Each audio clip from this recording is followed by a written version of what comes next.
तुम्हाला स्वतःबद्दल पूर्ण माहिती असेल आणि शत्रूबद्दल पूर्ण माहिती असेल तर 100च्या 100 युद्धामध्ये तुमचा विजय निश्चित आहे. पण माहिती कशा पद्धतीचं विश्लेषण, स्वॉट प्रिन्सिपल आपण वाचलेलं असतं. Strength, weaknesses, opportunities and threats. आपली बलस्थानं कोणती आहेत, आपली दुर्बल स्थानं कोणती आहेत, आपल्या समोरच्या संधी कोणत्या आहेत आणि आपल्या समोरचे धोके कोणते आहेत याचं योग्य विश्लेषण स्वतःचं आणि शत्रूचं, म्हणजे परीक्षा असेल तर परीक्षेचं. सिलेबस कसा आहे, प्रश्नपत्रिका कशा येणार आहेत, गेल्या 10 वर्षातल्या कशा आहेत, पुढच्या कशा येऊ शकतील, सिलेबसमध्ये what to do and what not to do हे कशा पद्धतीनं करायचं ते तुम्ही ठरवता का, त्याच्यावर काम करता का, नियोजन करता का, आणि त्याच्यानंतर स्मार्ट पद्धतीने. What is smart? Specific, measurable, attainable, realistic and time bound. स्मार्टचा फुल फॉर्म आहे. तशा पद्धतीनं तुम्ही अभ्यासाचं नियोजन करता का, आणि मग तो स्मार्ट अभ्यास असेल तर तुम्हाला यश मिळण्याचं गुणोत्तर अधिक चांगलं होत जातं. What is planning? सगळं मॅनेजमेंट, सगळं काही शिकायचं असेल तर छत्रपती शिवरायांच्या चरित्रातनं शिकायला पाहिजे. What is planning? Deciding in advance what to do, when to do, how to do, who is suppose to do it. कसं करायचं, काय करायचं, केव्हा करायचं, त्याचं नियोजन कशा पद्धतीनं करायचं, याला प्लॅनिंग म्हणतात. आणि प्लॅनिंगसाठी आपल्या समोरचं चॅलेंज कोणतं आहे, आपल्या समोरचं आव्हान कोणतं आहे, आपला ॲडव्हर्सरी कोण आहे, आपला शत्रू कोण आहे, परीक्षा समोर धरा. परीक्षेला समोर धरलं आणि एक सून झू नावाचा चिनी युद्धशास्त्रज्ञ आहे, त्यानं खूप छान विश्लेषण, आर्ट ऑफ वॉर नावाचा 511 बिफोर क्राइस्ट त्यांनी ग्रंथ लिहिलेला आहे, त्याच्यात त्यांनी विश्लेषण केलेलं आहे. If you know yourself, युद्धशास्त्रातलं हे तत्व आहे जे आपल्या आयुष्यामध्ये तेवढंच लागू पडतं. If you know yourself and if you know your enemy, you need not worry about the result of 100 battles. तुम्हाला स्वतःबद्दल पूर्ण माहिती असेल आणि शत्रूबद्दल पूर्ण माहिती असेल तर 100च्या 100 युद्धामध्ये तुमचा विजय निश्चित आहे. पण माहिती कशा पद्धतीचं विश्लेषण, स्वॉट प्रिन्सिपल आपण वाचलेलं असतं. Strength, weaknesses, opportunities and threats. आपली बलस्थानं कोणती आहेत, आपली दुर्बल स्थानं कोणती आहेत, आपल्या समोरच्या संधी कोणत्या आहेत आणि आपल्या समोरचे धोके कोणते आहेत याचं योग्य विश्लेषण स्वतःचं आणि शत्रूचं, म्हणजे परीक्षा असेल तर परीक्षेचं. सिलेबस कसा आहे, प्रश्नपत्रिका कशा येणार आहेत, गेल्या 10 वर्षातल्या कशा आहेत, पुढच्या कशा येऊ शकतील, सिलेबसमध्ये what to do and what not to do हे कशा पद्धतीनं करायचं ते तुम्ही ठरवता का, त्याच्यावर काम करता का, नियोजन करता का, आणि त्याच्यानंतर स्मार्ट पद्धतीने. What is smart? Specific, measurable, attainable, realistic and time bound. स्मार्टचा फुल फॉर्म आहे. तशा पद्धतीनं तुम्ही अभ्यासाचं नियोजन करता का, आणि मग तो स्मार्ट अभ्यास असेल तर तुम्हाला यश मिळण्याचं गुणोत्तर अधिक चांगलं होत जातं. If you know yourself and if you do not know about your enemy, after every victory gain you will suffer a defeat. जर तुम्हाला स्वतःबद्दल माहिती असेल पूर्णपणे, मात्र शत्रूबद्दल माहिती नसेल तर एका विजयानंतर तुम्हाला एक पराभव पचवावाच लागेल. जर तुम्हाला स्वतःबद्दलही माहिती नसेल आणि शत्रूबद्दलही माहिती नसेल तर you will suffer a defeat in every other battle. जर स्वतःबद्दल पण माहिती नसेल आणि शत्रूबद्दल माहिती नसेल तर आपल्याला मार खायला लागणार हे निश्चित आहे. त्यामुळे हे विश्लेषण आपल्यातल्या पॉझिटिव्ह, निगेटिव्ह, डिस्ट्रक्टिव्ह सगळ्या गोष्टींचं विश्लेषण व्यवस्थित करून आपल्याला मार्गक्रमण करायचं. And this time is very important. More you sweat during peace, less you bleed during war. हे युद्धशास्त्रातलं दुसरं महत्त्वाचं तत्व आहे की शांततेच्या काळात जास्त घाम काढला तर युद्धाच्या काळामध्ये कमी रक्त सांडावं लागतं. तुमच्या हा कॉलेजचा काळ आहे, तो रचनात्मक काळ आहे. तुम्हाला कुणीही अडवलेलं नाही अभ्यास करायला, आणि अभ्यास करून कुणाच्या अंगाला भोकं पडलेत किंवा कोण मेलाय असं मी काय ऐकलेलं नाही आहे. त्यामुळे आई वडील आपले खूप खस्ता खाऊन आपल्याला इकडं अभ्यासासाठी पाठवतात. कारण माझ्या वडिलांनी अर्धा एकर शेती विकलेली होती, मला सांगितलं पण नाही. कधी त्यांनी मला एक पोस्टकार्ड लिहायचे, पोस्टकार्डवर त्यांची सही मोडीतली सही आहे. जुने पैलवान होते ते, 4थी शिकलेले. आईचं शिक्षण तर झालेलं नाही आहे, पण लिहिता वाचता तिनं नंतर शिकली थोडंफार वाचायला. पण वडील मी दिल्लीला ज्यावेळेला UPSCची तयारी करायला इंटरव्ह्यूच्या वेळेला होतो, मुंबईमध्ये असायचो, त्यावेळेला पोस्टकार्ड लिहायचे. त्यांनी कधी टेन्शन देणाऱ्या गोष्टी लिहिल्या नाहीत, पण व्यवस्थित चाललंय आमचं, आमची काही काळजी करू नको, तुला पैसे किती पाहिजेत, कसे पाठवून देऊ, जेवायला व्यवस्थित मिळतं का वगैरे वगैरे विचारपूस करून शेवटी मात्र न चुकता एक ओळ ते लिहायचे. मला गावाकडे प्रेमानं भावड्या म्हणतात. भावड्या, माझे डोळे मिटायच्या आधी तुला लाल दिव्याच्या गाडीतनं आलेलं मला पाहायचं आहे.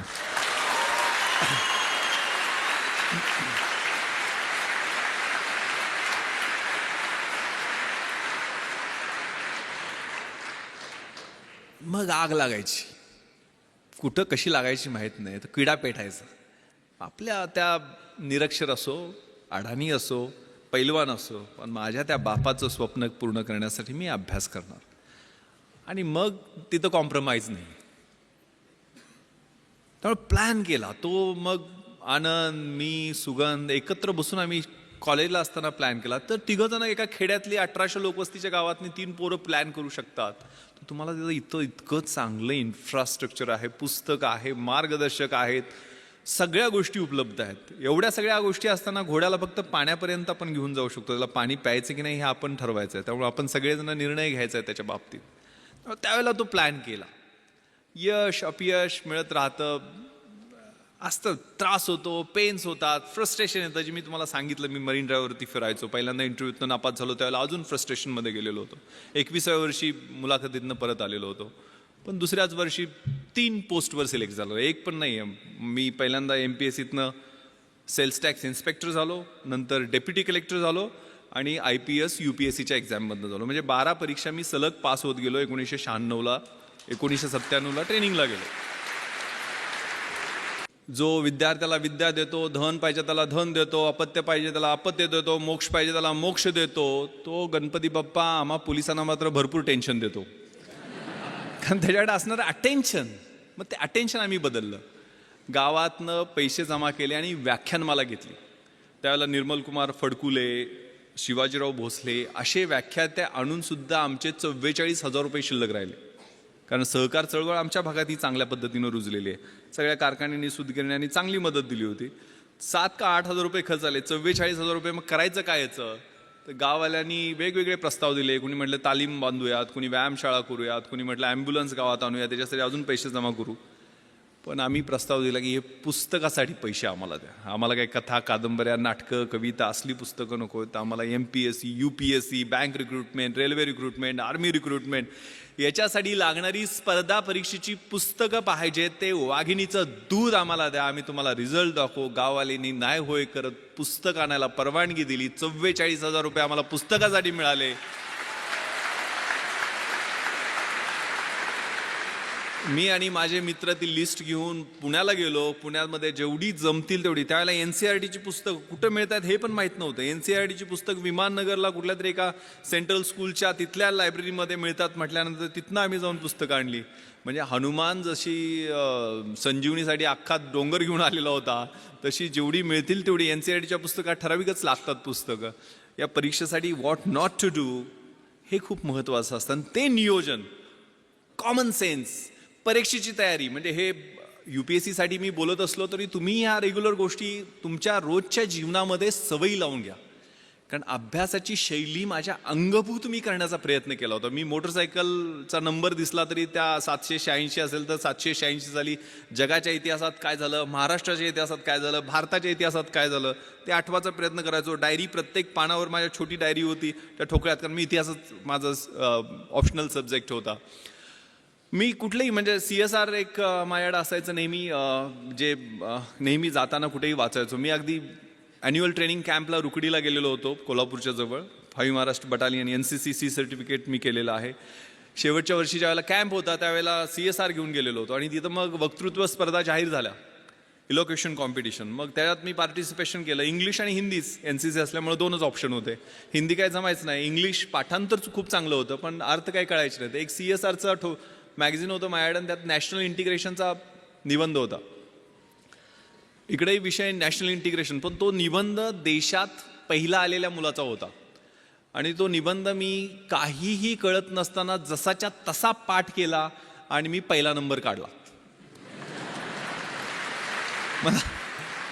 म्हणजे अजूनही मला तो निबंध आठवतोय नॅशनल इंटिग्रेशनवरती जो होता. The strength of the nation lies not in its loud claims and moth directive principles of the state policy but in the spirit of service and that of the complete dedication of one's both body and soul to the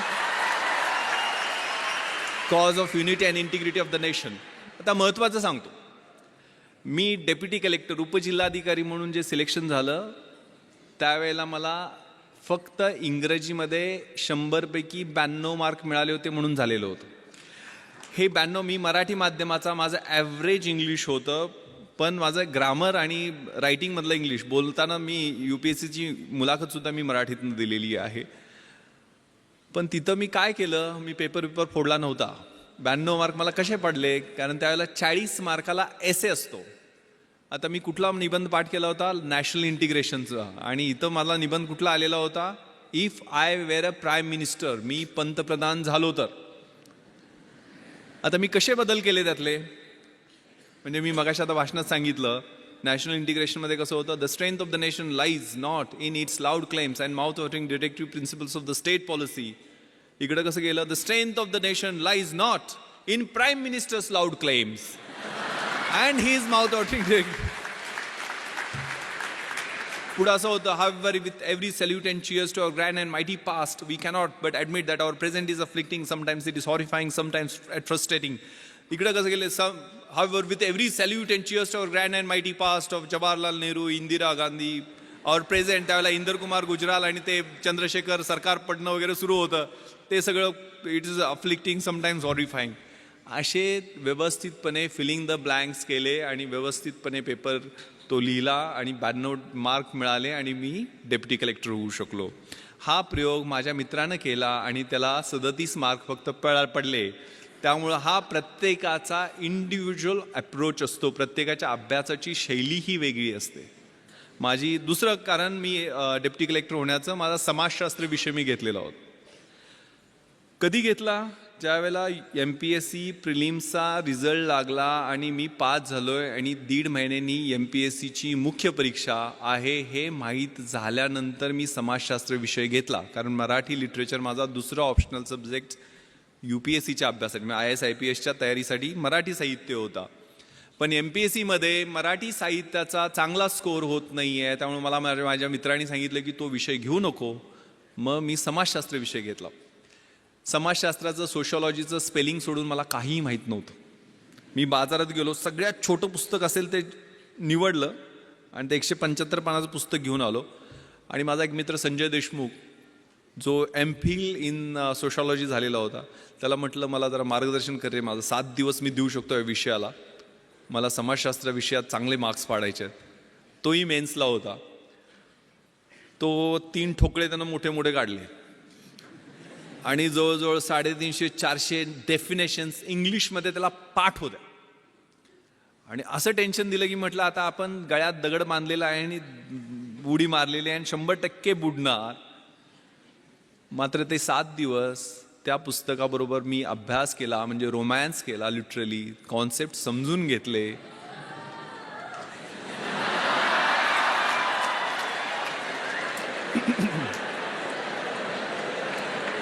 ते पुस्तक आहे 3 इडियट्समध्ये तो पाठवतो तसं नव्हतं.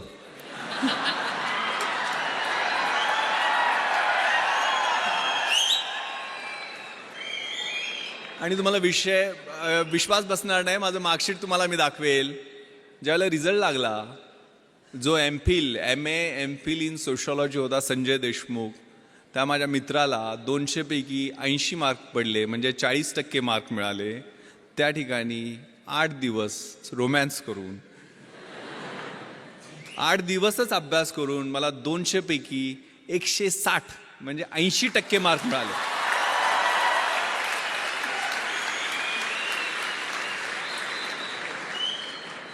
Again मी paper फोडला नव्हता, किंवा पेपर फोडून सुद्धा समाजशास्त्रात विश्लेषणा पद्धतीनं मार्क मिळत नाहीत. काय केलं मी? Common sense. रोजच्या जीवनशैलीमध्ये आपलं जे निरीक्षण असतं, आपलं ऑब्झर्वेशन असतं, ते खूप महत्त्वाचं आहे.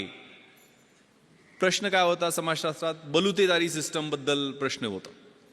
तर बलुतेदारी सिस्टम मला पुस्तकात वाचायची गरज काय आहे? माझा खेड्यात जन्म झाला आहे, ते 12 बलुतेदार 18 बलुतेदार, तो शेतकरी, त्यांच्यात असणारी बार्टर सिस्टम, रोजचं ऑब्झर्वेशन आहे. आणि माझ्या विश्लेषणात्मक पद्धतीने मी इंडिपेंडंट त्याचं ॲनालिसिस केलं, कुठलंही बॅकग्राऊंड नसताना. कारण या परीक्षा म्हणजे तुमच्यातल्या ऑफिसर लाईक क्वालिटीज या पाहत असतात, चेक करत असतात. त्यामुळं या बल्युटरी सिस्टममध्ये परफेक्ट मी विश्लेषण करून त्याचं उत्तर लिहिलं. दुसरा प्रश्न होता काय, सेक्युलरिझम, धर्मनिरपेक्षतावाद. धर्मनिरपेक्षतावाद मला सोशॉलॉजीच्या अँगलनं माहीत नव्हता, पण मला सेक्युलरिझम हे इतिहासाच्या अँगलनं खूप चांगलं माहीत होतं.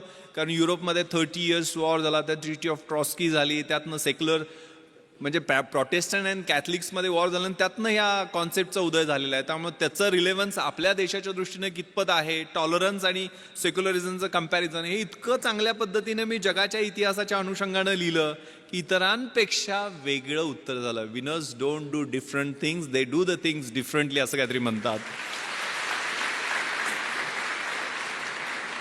आणि मला एवढे मार्क मिळाले.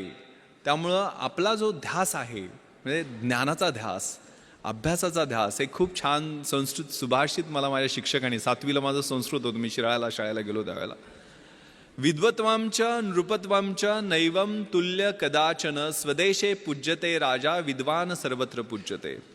विद्वत्तेची आणि राजसत्तेची ही तुलना कधीही होऊ शकत नाही आहे. कारण राजाची त्याच्या स्वतःच्या राज्यामध्ये पूजा होत असते, परंतु विद्वानाची पूजा ही पूर्ण जगामध्ये होत असते. त्यामुळे अभ्यासाचा ध्यास ठेवायचा आहे. मी IPSमध्ये सिलेक्शन झालं त्यावेळेला माझं क्वालिफिकेशन होतं BA इतिहास, शिवाजी विद्यापीठ कोल्हापूर, मराठी माध्यम. पण मी त्यानंतर IPS झाल्यानंतर तिथं ट्रेनिंगला असताना हैदराबादला masters in police management Osmania युनिव्हर्सिटीमधनं ही मास्टर्स डिग्री घेतली. परत आल्यानंतर मी MA एक्सटर्नल मुंबई विद्यापीठातनं माझं हिस्ट्रीमध्ये कंप्लीट केलं. त्यानंतर मी लातूरला आणि नांदेडला SP असताना तिथनं मी LLB माझं कंप्लीट केलं. आणि गेल्या वर्षी मी मराठवाडा विद्यापीठातनं बाबासाहेब आंबेडकर मराठवाडा विद्यापीठामधून LLMचं फर्स्ट इयर तिथं फर्स्ट येऊन कंप्लीट केलं. आता सेकंड इयरला मला ॲडमिशन घेता आली नाही आहे, कारण 1 वर्षात माझी ट्रान्सफर झाली. शिकत राहायचं, गोल सेट करायचे, स्वतःतली जी काही फिजिकल, मेंटल आणि आतली इंटलेक्च्युअल कपॅसिटी आहे ते वाढवत राहणं. माझ्या आयुष्यात मी 150 गोल सेट केलेले आहेत. मी आज म्हणजे माननीय थोरात साहेबांनी एवढा आग्रह केला, मी अँटीबायोटिक्सवर आहे. कारण मी माझ्या मुलीनं मला सांगितलं की तुम्ही सगळं, तिला पाहण्याची हौस आहे. म्हणजे ती म्हटली की मला ते जगातल्या गोष्टी दाखवणं, मला पार्लमेंट दाखवा, मला प्रेसिडेंट हाऊस जिथं doctor APJ Abdul Kalam sir बसायचे त्या हाऊसमध्ये घेऊन चला. म्हणून मी दिल्लीला तिला सगळ्या गोष्टी, सगळे फोर्ट तिला दाखवले, जोधपूरला घेऊन गेलो, जैसलमेरला घेऊन गेलो, बॉर्डर दाखवली, माझं बॅचमेट तिथं BSFमध्ये IG असल्यामुळं. आणि म्हणजे तिला मी सर APJ अब्दुल कलाम सरांना भेटायला गेलो त्यावेळेला तिला ऑटोग्राफ देताना तिने विचारलं, येस व्हॉट्स युअर नेम बेटा? ती म्हटली Janhavi. Okay Janhavi, do you want to become IPS officer like your father? तर ती म्हणाली no no sir, I want to become doctor APJ Abdul Kalam.